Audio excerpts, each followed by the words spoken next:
حضرت زبیر نے اچانک رسول اللہ صلی اللہ علیہ وسلم کو جب یہ اطلاع دی کہ بنو قریظہ نے بھی آپ سے غداری کر لی یا یہودیوں کی باتوں میں آ گئے ہیں، تو نوفل کو قتل کرنے کے اوپر اور یہ اطلاع اور یہ جاسوسی کے حضرت زبیر بہت بڑے جرنیل تھے، جس طرح حضرت علی مسلمانوں کے بہت بڑے جرنیل تھے، حضرت زبیر بھی تھے۔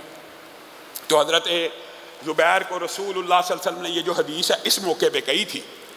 ہر نبی کا ایک حواری ہوتا ہے، ہر نبی کا ایک حواری ہوتا ہے۔ وہ حواری کا واقعہ سارا آپ حضرت عیسیٰ کا جانتے ہیں، 12 حواریوں کا۔ گویا یہ حواری وہ ہوتے ہیں جس طرح صدیق اکبر صدیق ہوتا ہے کہ لقب ہے، ایک اعزاز ہے، حواری ہونا بھی ایک اعزاز ہے۔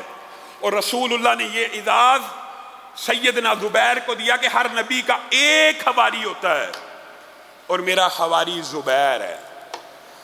یہ زبیر کو یہ مقام حاصل ہوا، اور اسی لیے حضرت علی نے بھی جب ان کا سر کاٹ کے ایک ظالم حضرت علی کے پاس لایا تھا، حضرت علی کے لشکر میں تھا، لایا تھا، تو حضرت علی نے کہا تھا اے زبیر کو قتل کرنے والے، تجھے جہنم کی بشارت ہو، تجھے جہنم کی۔ وہ سمجھا تھا مجھے مال و متاع ملے گا، انعام ملے گا، میں علی کے لشکر کی طرف سے اس عشرہ مبشرہ صحابی کو شہید کر کے آیا ہوں، تو میں انعام کا حقدار ہوں گا۔ حضرت علی نے تو پہلے ہی کہہ دیا تھا میرے مقتول معاویہ کے مقتول دونوں جنتی ہیں، اور جس نے قتل کیا صحابی کو، حواری رسول کو، سیدنا علی نے اس موقع کے اوپر یہ حدیث پڑھی تھی، تجھے جہنم کی بشارت ہو۔ ان کانوں نے رسول اللہ سے سنا تھا ہر نبی کا ایک حواری ہوتا ہے، اور میرا حواری زبیر ہے۔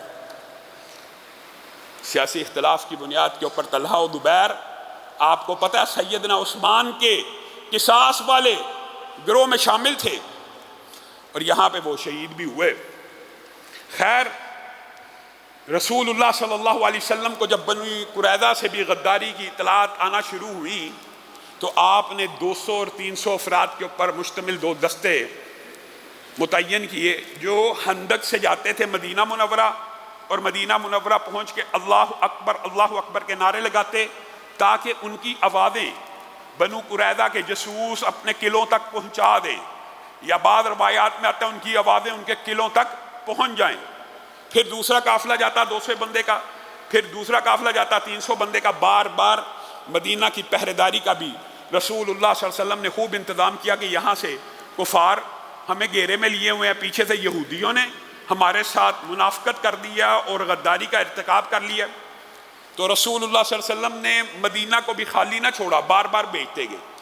پھر یہاں پہ آپ کے سامنے رکھا تھا کہ رسول اللہ صلی اللہ علیہ وسلم نے جس طرح صحابہ نے بھوک برداشت کی، رسول اللہ نے بھی کی۔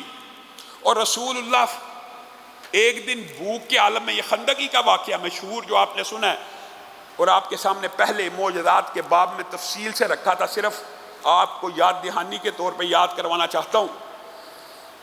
حضرت جابر نے رسول اللہ کی حالت کو دیکھا کہ رسول اللہ بھوک سے نڈال ہیں، خندق کھود رہے ہیں، غبار آلود جسم ہے، صحابہ کی مدد کر رہے ہیں، صحابہ رسول اللہ کی ہیلپ کر رہے ہیں، بہت زیادہ بھوک ہے، بھوک کی شدت ہے۔ تو گھر چلے گئے، اپنی بیوی کو کہا اللہ کے رسول کو آج میں نے دیکھا ان کی حالت جو ہے نا ناگفتبے ہے، وہ بہت زیادہ بھوک سے نڈال محسوس ہوتے ہیں، یہ تو جو بکری کا چھوٹا سا جانور گھر میں موجود ہے اس کو ذبح کر، کچھ روٹیاں بنا، تو میں چپکے سے رسول اللہ کو لے کے آ رہا ہوں۔ ٹھیک ہے، میں سالن پکاتی ہوں، میں روٹی پکاتی ہوں، آپ رسول اللہ کو لے آئیے۔ حضرت جابر بھی خاموشی سے چپکے رسول اللہ کے قریب ہوئے۔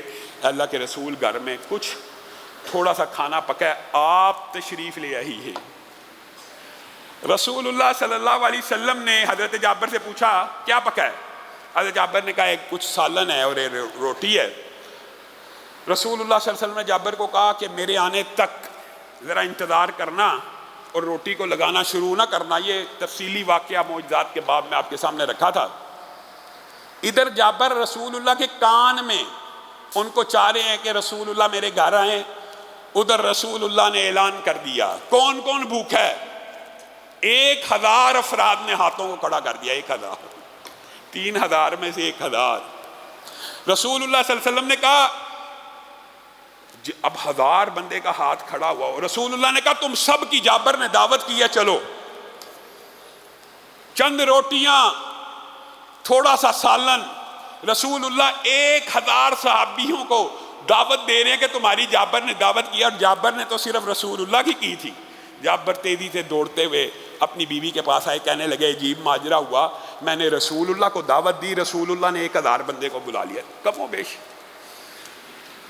بیوی کہنے لگی آپ کو کس چیز کی فکر ہے؟ جس نبی اور پیغمبر نے بلایا وہ جانے اور وہ بندے جانے۔ اور جابر کے گھر رسول اللہ پہنچے، لعاب روٹی میں ڈالا، ہنڈیا میں ڈالا، اور کہا ڈکن اٹھائے بغیر سالن ڈالنا شروع کرو، روٹیاں پکانا شروع کرو۔ 10 صحابہ کو جتنا گھر تھا کمرے کے اندر وسعت تھی دعوت دی، 10 نے کھایا، پھر 10 کی ٹولی آئی، پھر 10 کی ٹولی آئی، 1000 افراد پورے نے چند روٹیاں اور چند بندوں کے اوپر مشتمل گوشت کو کھایا۔ اور جابر بیان کرتے ہیں اللہ کی قسم پھر بھی بچ گیا، اور ہم لوگوں کو بانٹنے لگے، ہمسایوں کو دینا شروع ہو گئے، بڑی مشکل سے وہ کھانا ختم ہوا۔ یہ رسول اللہ کے معجزات کے ابواب میں سے ایک باب یہ بھی ہے، خندق کے موقع کے